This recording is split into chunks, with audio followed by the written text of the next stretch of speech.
Good morning. Bonjour. It's a real honor C'est to un have been grand invited honneur to que speak d'avoir été here invité among ici such à venir vous esteemed parler panelists and guests. avec d'autres panélistes de As it was grande mentioned, renommée. about 6 years Et comme il a ago, été mentionné I was part il of y a à a peu près 6 ans, CBC j'ai fait quasi-reality partie television de l'émission de competition called télé-réalité de Canada's Next CBC Prime Minister. intitulée And, Canada's Next Great we were Prime asked to Minister, le present then prochain our grand vision Premier of ministre du Canada. Canada. On nous a demandé de présenter So une back vision then, I pour le was Canada. inspired Et à by l'époque, the j'ai été thrilling, inspiré par fast-paced topic le of sujet interprovincial trade passionnant barriers. des obstacles, des So my vision barrières for Canada au commerce involved a country interprovincial. without trade Alors, barriers, moi, ma vision, c'était un where pays widgets sans and hay barrières bales could travel freely où from coast to les coast bottes de foin pouvaient without se any déplacer extra librement costs or d'une côte burdens. à une autre Very exciting sans stuff. coût supplémentaire pour les Albertains. C'est passionnant, je vous le So dis. today, I've been asked again Aujourd'hui, on m'a to demandé à provide my nouveau vision for de vous Canada. fournir ma vision pour le And Canada. this time around, I've been Cette fois-ci, inspired by some ce qui m'a equally inspiré, exciting, c'est quelque chose de thrilling tout aussi ideas. And passionnant that's the topic qu'à l'époque, of regulatory c'est-à-dire frameworks le and best sujet de practices. cadre réglementaire de pratiques So before exemplaires. you get too excited, Avant let me de explain trop what I vous mean. emballer, je vais vous expliquer de quoi je Just for some parle. context, Alors, à titre bulk de of my work, contextualisation, takes place le gros de mon with foreign travail governments se and fait foreign avec companies. des gouvernements And étrangers so, for et des me, sociétés when I start to étrangères. think about Canada's Donc, quand je vision, pense à la I think vision du about Canada, ce à Canada's quoi je influence pense, c'est and our role to l'influence play in du the Canada et le rôle que nous jouons au monde, Canada's dans le worn monde. many Le different hats Canada in a the joué international de scene. grand nombre de rôles And, sur la scène we've used internationale. many different Et kinds of nous soft avons power Nous avons des divers pouvoirs doux pour projeter notre influence, par exemple le maintien de la paix et notre rôle dans la création du G20. Je crois également qu'il y a un autre élément de pouvoir doux du Canada qui est émergent, qui n'est pas aussi dramatique et qui ne fait pas autant les manchettes que le maintien de la paix ou l'aide à l'étranger, mais c'est toutefois important. Ce que j'ai remarqué, c'est qu'il y a maintenant une transformation au niveau des gouvernements étrangers, des sociétés étrangères, des personnes qui vivent ailleurs qu'au Canada, qui posent la question suivante. Comment est-ce que les Canadiens font cela et comment est-ce qu'ils réussissent et comment est-ce que nous pouvons faire la même chose chez nous? De façon générale, le modèle canadien semble bien fonctionner et comment l'appliquer chez nous? Très souvent, on parle de succès comme par exemple le système bancaire stable ou les équipes de hockey gagnantes. Dans mon monde, à moi, ils me posent des questions sur l'énergie. Des sociétés d'État, par exemple, demandent aux opérateurs canadiens toute une foulée de questions, par exemple, comment extraire le bitume lourd et le gaz de façon sécuritaire, comment composer avec les collectivités et comment établir des cadres réglementaires qui nous permettent de promouvoir les investissements, de protéger notre environnement et protéger également nos intervenants. Et ils nous disent, nous voulons de l'énergie, nous voulons bien faire les choses, nous ne voulons pas perdre le pouvoir et nous ne voulons pas échouer. Ça me ramène à ce que je disais au départ sur les cadres réglementaires et les pratiques exemplaires. Le Canada est en voie de devenir un expert dans des domaines tels que l'énergie et nous pouvons partager nos pratiques exemplaires avec le monde.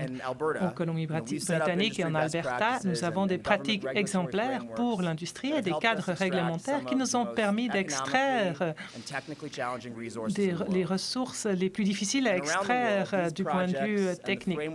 Et un peu partout au monde, ces projets, les cadres réglementaires qui s'y appliquent sont perçus comme étant de première classe. Les gouvernements partout au monde nous demandent comment ils peuvent profiter de leurs ressources énergétiques de façon sécuritaire.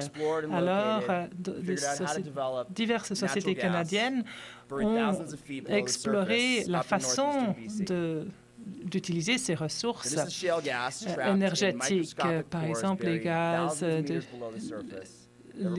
de schiste qui demandent des eaux à haute pression et du sable pour l'extraction. Ces bassins sont à des centaines de lieues d'infrastructures ou de villes. En hiver, il y a des conditions de climat rigoureuses de moins 40 et des hauts vents. Et en été, il fait très chaud avec des moustiques de la taille de colibri. Il s'agit de relever de nombreux défis pour cette extraction, mais l'industrie a collaboré pour justement créer des pratiques exemplaires pour le faire de façon sécuritaire et les gouvernements provinciaux et locaux ont collaboré avec l'industrie pour voir comment établir un cadre qui permette de promouvoir et de fournir des incitations pour cette exploration, mais pour s'assurer également que cela soit fait de façon sécuritaire. Et les sociétés ont collaboré avec les communautés pour s'assurer qu'eux peuvent également obtenir des bénéfices de cette exploitation et des emplois. Pourquoi faisons-nous tout cela? Eh bien, parce qu'il y a une occasion unique à saisir de pouvoir avoir accès à un des bassins les plus gros de gaz de schiste. Et parce que le gaz naturel, pour nous, c'est le combustible de l'avenir. C'est le combustible fossile qui est le plus propre. Cela nous permettra de réduire nos émissions. Et ce qui est formidable, c'est que nous avons créé un modèle de réussite en ce qui concerne les pratiques de l'industrie et le cadre réglementaire pour l'extraction de ces ressources. Le Canada a maintenant l'occasion d'être chef de file. Et là où nous sommes chefs de file, c'est dans l'aide que nous apportons aux autres gouvernements, aux gouvernements à l'étranger, pour voir comment procéder à l'extraction de ces ressources. Parce que les gaz de schiste se trouvent un peu partout au monde, dans des pays qui ne pensaient pas pouvoir produire leur propre énergie.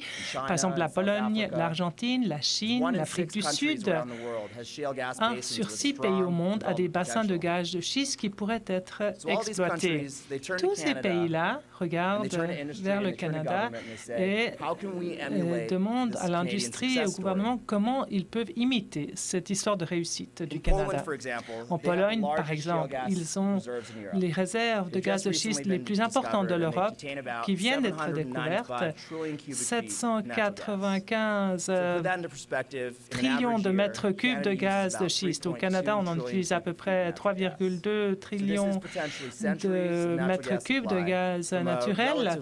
Alors cela fournirait des siècles de d'approvisionnement en gaz naturel. Et la Pologne dépend à part entière de la Russie pour le gaz naturel et leur approvisionnement énergétique provient en grande partie du charbon. Alors, ils sont très emballés par cette occasion de pouvoir réduire leurs émissions et d'augmenter leur approvisionnement. Ils ont beaucoup de potentiel, mais ils manquent de connaissances quant à la façon d'extraire ce gaz naturel et un manque de cadre réglementaire au niveau du gouvernement pour le faire de façon sécuritaire. Alors, on demande au gouvernement de la Colombie-Britannique et de l'Alberta de leur venir en aide. Et nous passons bon nombre d'heures avec les organismes de réglementation, les membres du gouvernement, à leur expliquer comment procéder au forage, comment composer avec les collectivités. Ce n'est pas que la Pologne. Vous savez, la semaine prochaine, nous allons avoir des représentants de la Colombie qui veulent savoir plus long sur les pratiques exemplaires et les cadres réglementaires de notre industrie. Après la Colombie, il y aura des personnes de la Nouvelle-Zélande, du Mexique et d'ailleurs. Et ils veulent tous reproduire ce modèle de réussite canadien pour voir comment pouvoir extraire ces ressources importantes de façon sécuritaire. Ce nouveau type de pouvoir, par le biais de partage de connaissances et d'éducation, met en valeur la force du gouvernement canadien, des sociétés canadiennes, des cadres réglementaires et fait valoir notre avantage concurrentiel. On ne peut pas toujours faire concurrence en étant le plus gros, mais nous pouvons faire concurrence au niveau de notre façon de faire les choses, la façon canadienne de faire les choses, qu'on parle de cadre réglementaire énergétique ou de plans directeurs pour comment construire les villes les plus vivables. S'il y a un stéréotype en lequel je crois, c'est que nous, les Canadiens, on aime aider les autres et en partageant nos leçons et nos expériences, nous pouvons justement aider les autres. Alors, ma vision pour le Canada est reliée à ceci. Qu'il s'agisse de pratiques exemplaires de l'industrie pour les gaz de schiste ou qu'il s'agisse d'un cadre réglementaire pour un système bancaire stable ou de pratiques exemplaires sur comment avoir une équipe de hockey gagnante pour les femmes, le Canada a beaucoup beaucoup à partager avec le monde, car nous, en tant que pays, nous relevons certains des défis les plus difficiles et nous réussissons. Alors, je vous lance un défi, le défi de penser à comment vous faites les choses qui vous permettent d'avoir du succès, qu'il s'agisse d'un domaine de philanthropie, de sport, d'entreprise, et comment partager cela avec le monde.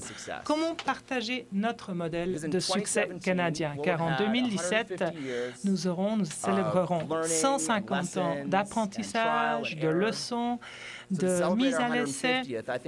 Donc, pour célébrer cet anniversaire, je crois que nous devrions réfléchir à ce que le Canada a partagé avec le monde sur notre façon de faire les choses. Pensez à nos pratiques exemplaires et jetez un regard vers l'avenir pour voir comment partager d'autres modèles de succès canadiens. Merci. Thanks, Gareth.